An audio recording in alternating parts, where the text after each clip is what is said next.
গাইবান্ধার শিক্ষার্থী ধর্ষণের অভিযোগে এক মাদ্রাসা শিক্ষককে গ্রেপ্তার করেছে পুলিশ। গ্রেপ্তার রঞ্জু মিয়া গোবিন্দগঞ্জ উপজেলায় পণ্ডিতপুর আলিম মাদ্রাসার অধ্যক্ষ।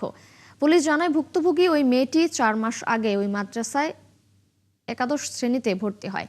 ভর্তির পর অভিযুক্ত অধ্যক্ষ রঞ্জু মিয়া সরকারি উপবৃত্তি পাইয়ে দেওয়ার আশ্বাস দেন।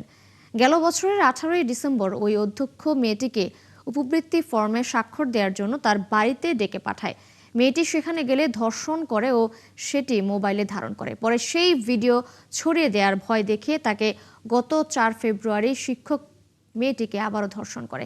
এই ঘটনায় ভুক্তভোগী অভিযোগ দায়ের করলে গত শুক্রবার রাতে তাকে নিজ বাড়ি থেকে গ্রেপ্তার করতে সক্ষম হয় গোবিন্দগঞ্জ থানা পুলিশ।